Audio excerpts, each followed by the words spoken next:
था। गांव में मगन नाम का चोर रहता था। मगन बड़ा बेवकूफ था। काफी हथियार लेकर रात को चोरी करने निकलता, लेकिन सुबह खाली हाथ वापस लौट आता। क्योंकि मगन बेवकूफ था, घर मालिक उसे बेवकूफ बनाकर घर भेज देते थे। पूर्णिमा की रात थी। रात के 12 बजे थे। मगन हाथ में हथियार लेकर चोरी करने निकला। एक बड़े घर के सामने आया और घर के पिछवाड़े आकर पिछली दीवार तोड़ने लगा। आवाज होने की वजह से बेडरूम में सोया सेठ जाग गया और समझ गया कि मगन आया है। लगता है मगन बेवकूफ चोरी करने आया है। इससे पहले कि घर की दीवार तोड़ दे, मुझे उसे रोकना होगा। सेठ घर के पिछवाड़े आया और उसने देखा मगन दीवार तोड़ रहा था। क्या रे मगन, क्या कर रहा है? चोरी करनी है, दीवार तोड़कर घर में घुसना है। अरे बेवकूफ, पूर्णिमा की रात कोई चोरी करने निकलता है क्या? चुप बैठ, मैं थोड़ा अलग टाइप का चोर हूँ। मैं कुछ भी कर सकता हूँ। बाकी चोर डरपोक होते हैं, उनसे मेरी तुलना ना कर। मुझे मेरा काम करने दे। मगन की बात सुनकर सेठ सोचने लगा, चलो अब ये अपने जाल में फंस गया है। आखिरी चाल चलता हूँ और बेडरूम में जाकर सो जाता हूँ। फिर सेठ मगन से बोला, अगर तू कुछ भी कर सकता है और तू बाकी चोरों की तरह नहीं है, तो ये साबित करके दिखा। उसके लिए क्या करना होगा मुझे? बाकी चोर धन दौलत चुराते हैं, तू ना चांद की चोरी करके दिखा। सेठ की बात सुनकर मगन ने चांद की तरफ देखा और फिर सेठ से बोला, ओके, मंजूर है। कल सुबह चांद मेरे हाथ में होगा। ऐसा कहकर मगन वहाँ से निकल गया और सेठ खुश होकर घर में आकर सो गया।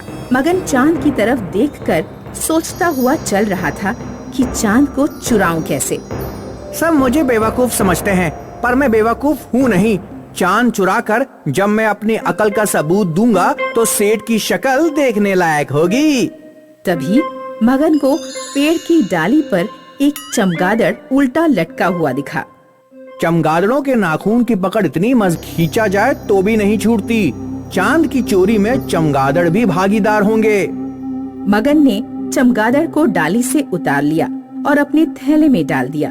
फिर मगन गांव में आया और रास्ते में खड़े एक ट्रक को चुराकर ट्रक को एक मैदान में लाकर खड़ा कर दिया। फिर उसने थैले से चमगादड़ निकाला और एक लंबी रस्सी भी निकाली। रस्सी का एक सिरा उसने चमगादड़ के गले में अटका दिया और दूसरा सिरा ट्रक के पीछे बांध दिया और चमगादड़ को चांद की तरफ फेंक दिया।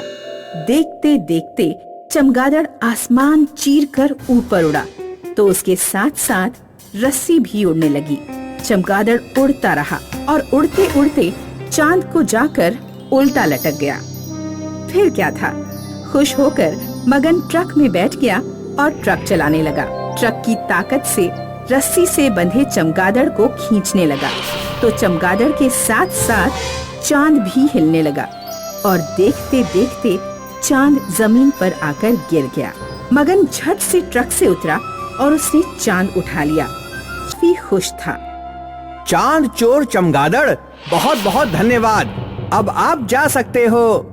मगन ने चमगादड़ को रस्सी से मुक्त किया और उड़ा दिया। दूसरे दिन हाथ में चांद लेकर मगन सेठ के घर की तरफ निकला। मगन के हाथ में चांद देखकर लोग आश्चर्य जताने लगे। मगन ने सेठ को चांद दिखाया तो सेठ भी चकित होकर सोचने लगा, लंगूर के हाथ में अंगूर सुना था, पर लंगूर के हाथ में चांद। इस चांद की जगह लंगूर के हाथ में नहीं, मेरे हाथ में है। मैं इसे हथिया कर ही रहूंगा। फिर सेठ बोला, अरे वाह वाह मगन, तुम्हारी अकल और सूझबूझ की दाद देता हूँ। अब चोरी चकारी छोड़ो और एक म्यूजियम खोल लो।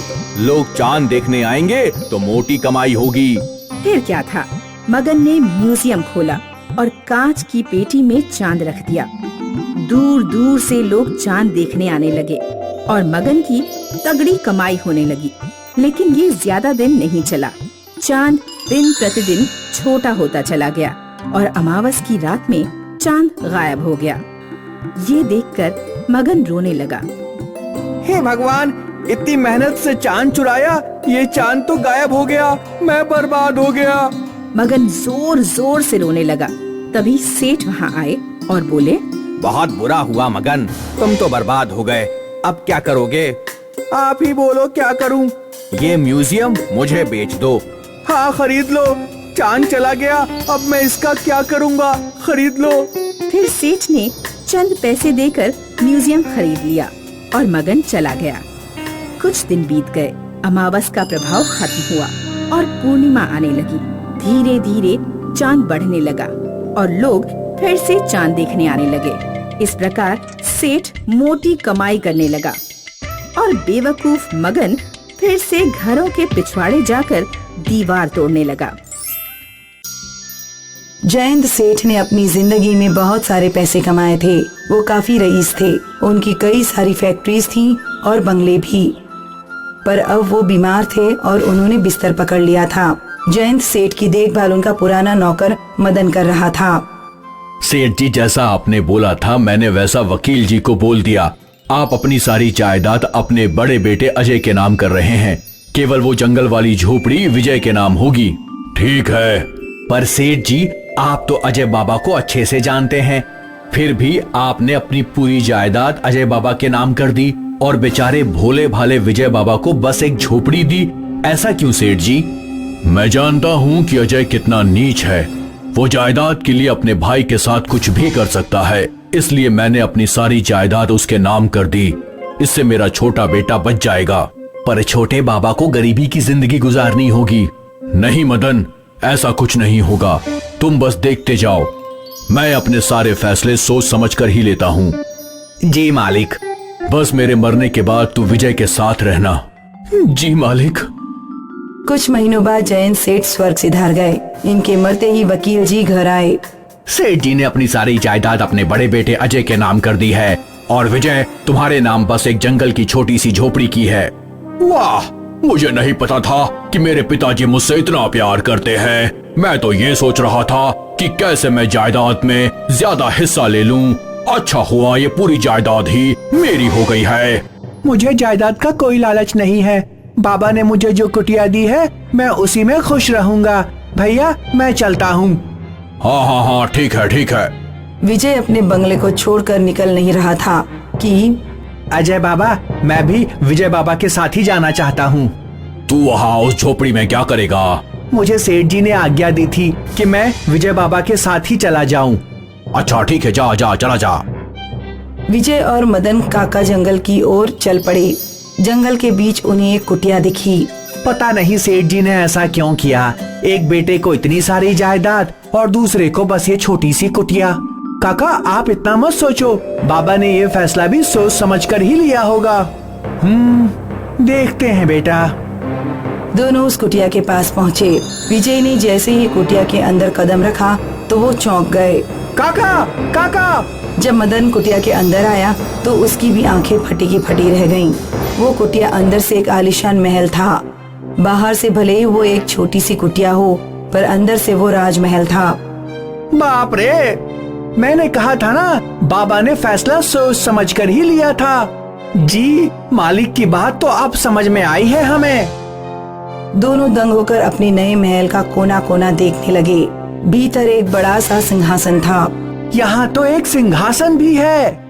हाँ विजय बाबा, बैठ के दिखाओ जरा कैसे लगते हो। विजय सिंहासन पर बैठ गया। ये तो बिल्कुल राजाओं का सिंहासन है। विजय जैसे ही सिंहासन पे बैठा, उसके सामने एक जिन आ गया। क्या हुक्म है मेरे आका? जी जी जी जी जी जी जिन। जी, मैं एक जिन ही हूँ। तुम यहाँ कैसे?